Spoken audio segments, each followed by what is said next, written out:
Bonjour et bienvenue sur le plateau de Mobility TV pour aujourd'hui une émission consacrée à la toute dernière édition du CES de Las Vegas. Donc c'est un rendez-vous de la tech, de l'innovation, mais c'est évidemment un rendez-vous important pour le secteur automobile où on y retrouve des constructeurs, des équipementiers et puis aussi des acteurs qui n'ont rien à voir avec l'automobile, en tout cas au départ, des Google, Amazon, LG ou Sony qui parlent de voitures, qui ont des voitures sur leur stand. Donc la voiture est partout au CES et c'est ce qu'on a pu constater avec nos invités que je vais vous présenter immédiatement. Je commence par vous, Christophe Auffrère. Bonjour, merci à vous. Vous êtes le CTO, le directeur technique de Forvia qui était bien présent sur ce CES. Merci à vous d'être là. Avec nous également Alexandre Marian, directeur associé au cabinet AlixPartners. Merci à vous, Alexandre, d'être là. Et bonjour. Bonjour. Vous étiez vous aussi présent en tant que spécialiste du secteur automobile, parce qu'on sait qu'ici passe des choses. Évidemment, on va voir les grandes tendances que vous avez pu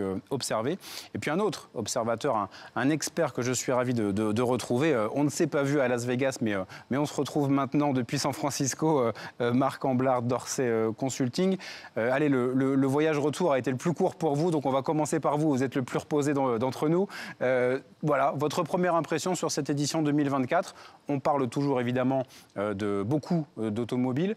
Qu'est-ce que vous en retenez? Qu'est-ce qui serait le principal intérêt selon vous? Bonsoir Aurélien, merci de m'inviter à nouveau et bonsoir Alexandre et Christophe. Content de vous retrouver. Alors, effectivement, je suis basé à San Francisco et de mon point de vue, le point essentiel sur ce salon était probablement lié au software, une accélération nette, que ce soit on parle de software defined vehicle, composants, le software dans tous les sens, et puis une introduction aussi de Gen AI et puis de couches IA sur de plus en plus de secteurs. On va revenir sur d'autres domaines, j'imagine, mais peut-être le second que je mettrai en avant est lié au domaine des afficheurs, donc displays, et de l'éclairage. Voilà, je dirais pour faire une introduction très rapide. Ouais, ça fait des chapitres qu'on va pouvoir détailler, notamment l'éclairage avec Christophe Auffrère. Peut-être juste d'un mot d'abord avec vous, Alexandre Marian. Pareil, chez AlixPartners, ce que vous avez mis en avant tout de suite, c'est exactement ce que vient d'évoquer Marc sur le logiciel. Absolument. C'est les choses à retenir du CES, pour moi, c'est le Software Defined Vehicle qui était partout, dans les couloirs, jusque dans les stands, avec beaucoup de use cases intéressants et une vraie question sur la monétisation des solutions quand même, qui se pose. Beaucoup d'intelligence artificielle et de chat GPT dans la voiture dont on a parlé. Et finalement, ce qu'il fallait regarder, c'était ce qu'il n'y avait pas ou ce qui était très discret. Ce que j'ai trouvé important aussi de regarder, c'était tout ce qui concernait le véhicule autonome, où on en parlait beaucoup moins, voire plus du tout. En revanche, on parlait d'aide à la conduite et d'ADAS. Et finalement, on a assez peu vu de constructeurs et beaucoup vu d'équipementiers qui avaient beaucoup de solutions à apporter. Donc c'était vraiment intéressant de voir un changement assez important sur les technologies de l'automobile. Effectivement, alors équipementier, transition parfaite pour venir vers vous, Christophe Auffrère, avec Forvia. Donc avant de parler vraiment de purement Forvia, vous, votre impression générale sur ce CES? Alors globalement, je suis d'accord avec ce qui a été dit, même si SDV, le Software Defined Vehicle, on ne sait pas encore trop ce que ça va être et comment ça va se mettre en œuvre. Tout le monde n'a pas la même compréhension et les constructeurs non plus ne savent pas exactement ce qu'ils vont faire dans les années qui viennent. Moi, je rajouterais quand même quelque chose, c'est le développement durable. Ouais. Parce que l'année dernière, nous, on en parlait beaucoup, on en parlait beaucoup cette année, mais on ne voyait pas beaucoup d'autres fournisseurs ou autres en parlaient. Et là, j'ai trouvé qu'à peu près tout le monde parlait du développement durable. Même au-delà d'automobile, d'ailleurs, c'était un des thèmes mis en avant. Chez Panasonic, Ventrier, c'était le développement durable, etc., etc.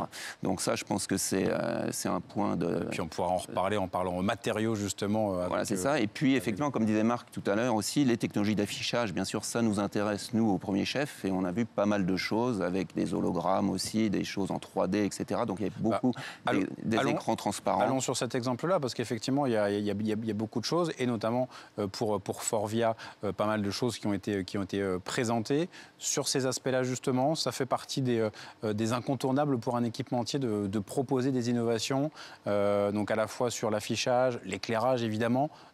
Ça fait partie des choses, des moments, le CES, où on va montrer ces innovations. Ouais, effectivement, hein. Donc nous, on est au CES pour montrer ces innovations, hein, parce que c'est un salon où il y a beaucoup d'innovations, et beaucoup dans l'électronique, mais pas que. Au départ, c'était bien sûr beaucoup plus pour l'électronique.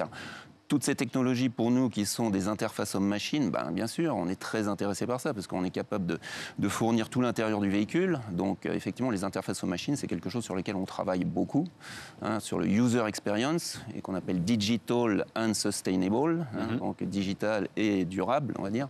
Donc effectivement, c'est une des premières choses que l'on met en œuvre et que l'on regarde aussi. On fait du scouting là-bas pour ces technologies-là. Donc effectivement, on avait nous déjà des technologies d'hologrammes, hein, dans ce qu'on appelle le masterpiece qu'on a présenté.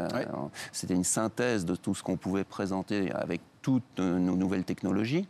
Et dedans, il y avait des écrans différents aussi, des écrans avec des reflective displays ou des choses comme ça aussi, des écrans qui viennent modulaires, on va dire, et qui viennent s'afficher alors qu'on ne les voit pas au départ, etc. Donc on avait tout un tas de choses comme ça. Et donc effectivement, on avait aussi la partie lighting extérieur, hein, où il y a de l'interface homme-machine aussi, parce que vous arrivez vers votre véhicule, il vous parle, voire demain il va parler avec les piétons, hein, il va projeter je sais pas, un passage piéton devant, il va vous demander des choses, il va pouvoir parler aussi, cette face avant, on l'anime pour qu'elle puisse communiquer. Donc voilà, donc ça c'est un des sujets, hein, l'affichage et les interfaces homme-machine que l'on a montré. Je dirais peut-être un dernier exemple, c'est le gaze, donc le regard, là, où vous regardez quelque chose et vous cliquez sur un bouton pour sélectionner la fonctionnalité. Donc on va commander par le regard, on va dire. Aussi une des tendances aussi qu'on a vu sur d'autres objets, mais nous on l'a aussi dans la voiture. Oui, effectivement. Marc Amblard, sur l'un des aspects qu'a évoqué Christophe Hofer, sur donc l'éclairage, le lighting, et puis donc cette voiture qui va un peu communiquer. En fait, on l'a vu sur le stand donc de Forvia, leurs camarades de Valeo avec une voiture Zeekr, on pouvait afficher des messages. LG également, la voiture était communicante, et je crois qu'il y a encore un ou deux autres exemples. Donc on était vraiment, la voiture, je crois, de Sony, qui avait aussi cette possibilité. On arrive vers ces voitures qui vont communiquer des informations, peut-être un éclairage qui va donner une information. C'est quelque chose que vous avez noté aussi ? Effectivement. Alors, il y a d'abord un point d'entrée qui est significatif sur la partie de la face avant du véhicule, en tout cas, c'est la bascule vers le véhicule électrique qui ne nécessite plus d'entrée d'air pour refroidir le moteur. Donc ça libère un espace sur la face avant qui permet effectivement d'intégrer des afficheurs, comme vous l'avez dit Aurélien, sur la face avant de la Sony Honda Afeela. Qui n'est pas quelque chose de nouveau, on l'a vu déjà l'année dernière. On a vu ça sur d'autres véhicules, par exemple Honda aussi a présenté 2 concept cars avec des faces avant, avec des afficheurs, non pas avec du texte, mais plutôt la profondeur, plutôt en fait des éléments de design. Vous avez mentionné aussi Valeo avec la Zeekr, qui a une face avant de chaque d'une extrémité à l'autre, avec des LED. On a vu aussi des solutions chez Plastic Omnium dans ce sens-là. Voilà, effectivement, il y a une accélération de la face afficheur. Alors, ça peut être effectivement de la communication pour, par exemple, indiquer au véhicule, au conducteur du véhicule qui suit, que devant notre véhicule, il y a quelqu'un qui traverse la route, alors qu'on n'a peut-être pas encore vu le conducteur. Je ne l'ai pas encore vu quelqu'un traverser devant moi, et pour autant, donc ma voiture va afficher derrière que je vais freiner très bientôt. Alors je ne le sais pas encore. Voilà, des choses comme ça. Et là, ça c'est lié au Software Defined Vehicle. Et puis il y a bien sûr aussi, je crois que Christophe l'a indiqué aussi, la capacité d'afficher des messages au sol, par exemple projeter de la lumière là où il y a un passager, un piéton, ou projeter ou mettre la lumière sur un endroit spécifique qui nécessite l'attention du conducteur. Effectivement, il y a toute une sorte d'éléments, bien sûr aussi à l'intérieur du véhicule, avec de la conduite, avec de la réalité augmentée. On voit des solutions aussi avec des afficheurs dans le head-up display ou éventuellement sur les afficheurs intérieurs avec la superpositionnement d'images en réalité augmentée pour indiquer de la navigation ou des risques qui sont liés à la DAS. Oui, c'est un peu dans ce que vous disiez aussi, Alexandre Marian. On n'est pas sur la voiture autonome comme on a pu la vendre, entre guillemets, mais on est vraiment sur tous ces éléments-là de voiture intelligente, qui va communiquer et voilà, qui va être aussi un concentré d'innovation, évidemment. Absolument. Et en effet, je partage le point de vue sur le fait que ce qui est intéressant avec tout ce qui concerne l'allumage, enfin tout ce qui concerne les feux et tout ce qui concerne cet élément-là, c'est que c'est aussi un outil pour permettre de faire la transition vers le véhicule autonome ou vers les aides à la conduite. Voilà. On a vu que maintenant, on allait avoir la couleur bleue qui indiquerait l'autonomie ou la semi-autonomie sur un véhicule. Donc je pense que c'est important. Et en effet, comme l'a dit Marc, c'était intéressant de voir tous ces concepts de comment on communique aux gens autour de la voiture avec des informations. Est-ce que quelqu'un va traverser ? Ce qui sera relativement compliqué, ce sera quand même de trouver un certain nombre de standards ou d'accords entre les différents constructeurs. Il faut quand même savoir qu'il y a beaucoup de gens qui s'intéressent à l'allumage, notamment en France d'ailleurs, puisque les 3 grands équipementiers français sont dessus maintenant. Et on a vu aussi qu'il y avait un grand nombre d'autres personnes qui étaient là-dessus. Ce sur quoi je veux revenir, et encore une fois, c'est pour rebondir un peu sur ce que dit Marc, c'est que ça nous amène évidemment vers le software defined vehicle, en tout cas sur le focus. Enfin, après, c'est un peu tarte à la crème de dire toujours ce mot-là. Donc le point clé, c'est surtout le fait que maintenant, on est sur des véhicules qui sont remplis de logiciels, remplis d'informations, et que la valeur ajoutée va vraiment se transférer du hardware vers le software et vers les fonctionnalités personnalisables du véhicule. Et là-dessus, on l'a clairement vu au CES, je pense. Et on va pouvoir avoir aussi de l'économie circulaire autour de ça, faire évoluer les véhicules au fil du temps. Hein. C'est ça qui est important aussi dans le software defined vehicle. Donc une fonctionnalité que vous n'aurez pas au début, vous pourrez l'avoir ensuite, quoi. Et ça aussi, évidemment, un équipementier comme Forvia va forcément être au cœur de tout cela. Ça fait partie des choses que vous développez. On est complètement là-dedans. On a essayé de comprendre au départ ce que ça voulait dire, justement. C'est pas toujours clair pour tout le monde. Définir un peu. On est dans les instances aussi qui vont réglementer un peu tout ça. Donc, et puis, on est en train de se positionner par rapport à tout ça. Donc, on va effectivement faire des sensors d'un côté, des capteurs, des choses comme ça, mais aussi des logiciels de l'autre côté. On va vendre du software. Il faudra voir effectivement comment on va le vendre, quel est le business model dont vous parliez, Alexandre, tout à l'heure, etc. Mais effectivement, on est complètement positionné là-dedans. Et au milieu aussi, on est positionné avec elle là aussi pour faire des parties de zonal modules ou des zonal modules. Hein. Par exemple, il va falloir gérer l'énergie dans un véhicule électrique, comment on donne les priorités. Bon, il y a des composants de valeur qui vont être là-dedans et on se positionne là-dessus, par exemple. Oui, effectivement. Et sur l'un des enseignements que tirait de ce salon Alexandre Marian pour Alix Partners, il y avait justement un salon presque plus d'équipementiers que de constructeurs. Oui. Vous confirmez On confirme effectivement, parce qu'il n'y avait pas d'Américains. Ouais. Aux États-Unis, il n'y a pas d'Américains. Oui, il y avait quand même peu d'Allemands. Ils n'étaient pas très représentés, à part Mercedes. Sinon, ils n'étaient pas directement là, vraiment. Il y avait les Asiatiques. Donc, effectivement, c'est plutôt un salon constructeur asiatique qu'un salon de l'Ouest, on va dire, Europe. Voilà. Et après, bien sûr, il y a les équipementiers qui trouvent un intérêt. Et c'est aussi la façon de montrer toute cette technologie et puis d'avoir beaucoup de visiteurs. Hein. On en a eu beaucoup, nous aussi, sur notre stand, pour montrer notre technologie. Différentes démos, effectivement. Exactement. Assez concrète, évidemment. Vous avez fait ce constat-là aussi, Marc Amblard, beaucoup d'équipementiers et puis aussi des entreprises, Qualcomm, etc., qui sont aussi devenus des incontournables. Hein. C'est la suite logique de ce qu'on vient d'évoquer sur le software defined vehicle, qui deviennent des incontournables du secteur.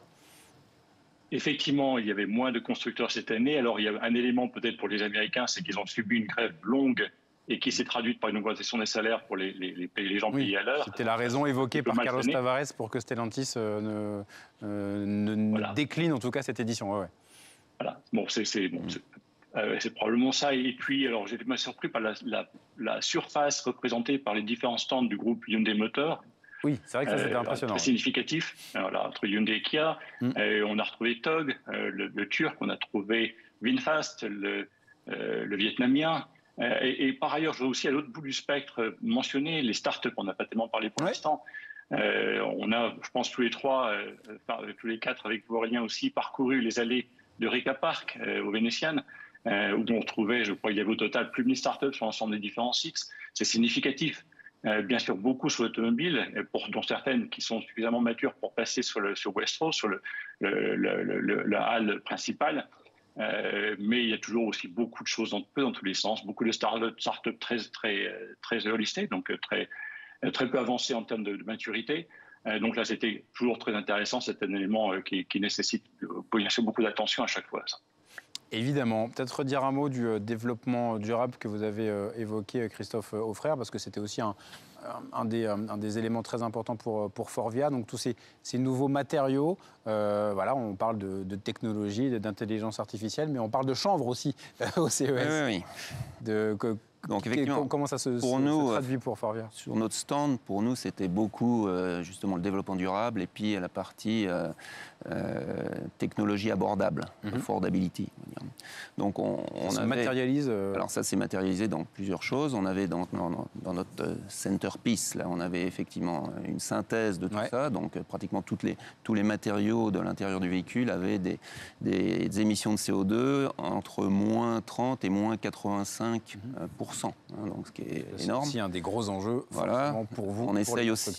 On essaye maintenant de montrer aussi la sustainability sur les pièces. Donc c'est des choses qui sont visibles parfois. Donc on le montrait. Par exemple, on veut supprimer les mousses en polyuréthane qui ne sont pas tellement durables, on va dire, et remplacer par des fibres. Donc là, en plus, on les montrait sur des démonstrateurs dans le véhicule. Donc voilà. Et on a retravaillé nos architectures de modules. Un siège, c'est un module. Il faut qu'on arrive à retravailler ça pour qu'on puisse le faire évoluer, un peu comme dans le software defined vehicle, mais là j'ai une partie du siège qui est abîmée, je veux la changer, je ne suis pas obligé de changer tout mon siège. Donc on a une partie architecture, c'est aussi valable pour les supports de planche de bord. Et puis après on a toute la partie matériaux dont vous parliez. Et effectivement on a lancé une division qui s'appelle Materiact et qui est là pour travailler là-dessus. Alors on n'a pas attendu 2024 pour travailler dessus. Ça fait 10 ans déjà qu'on travaille dessus. C'est pour ça qu'on a, par exemple, du plastique qui s'appelle naphthyline. Donc, on a de la matière plastique polypropylène avec de la fibre de chanvre. On a un partenariat aussi avec des agriculteurs pour ça. Mais on travaille bien sûr au-delà. On va utiliser de l'ananas là, pour faire le complexe, pour remplacer le cuir. Donc ça va être un envers. Dessus, on va avoir autre chose que du cuir, parce que le cuir, c'est pas bon pour l'environnement. Mais voilà, avec des ambitions assez élevées pour Forvia, pour arriver à ces objectifs-là dès 2030. Il y a des Alors, 2030, on a dit 45%. Alors, on sera déjà scope 1 et 2 en 2025. Donc la partie production, on sera neutre en CO2. 2030, c'est moins 45% sur le scope 3. Donc c'est tout ce qu'on prend pour faire nos produits et l'utilisation après de nos produits dans le véhicule. Donc moins 45%. Et après, moins beaucoup plus en 2045. Neutre en 2045. Voilà, de neutralité. Donc effectivement, on a des objectifs très clairs, on travaille dessus et c'est compliqué, mais on va y arriver. C'est un changement complet dans l'entreprise, partout, dès la conception. On a déjà mis ça dans nos processus de conception en innovation, en développement. Ça, bien sûr, ça touche le purchasing, enfin les achats, ça touche tout le monde, quoi. Cet aspect-là, Alexandre Marian, c'est devenu majeur. Exactement, j'allais dire, en effet, je partage le point de vue qu'il y avait beaucoup d'exemples environnementaux fiables pour l'industrie automobile. On les a vus chez Forvia notamment. La question qui va se poser, on n'a pas beaucoup parlé du véhicule électrique. Moi, ce que j'ai retenu, c'est que le véhicule électrique, maintenant, c'est considéré comme une évidence. Donc, on n'en parle plus. Sauf que ce n'est pas encore une évidence dans le marché.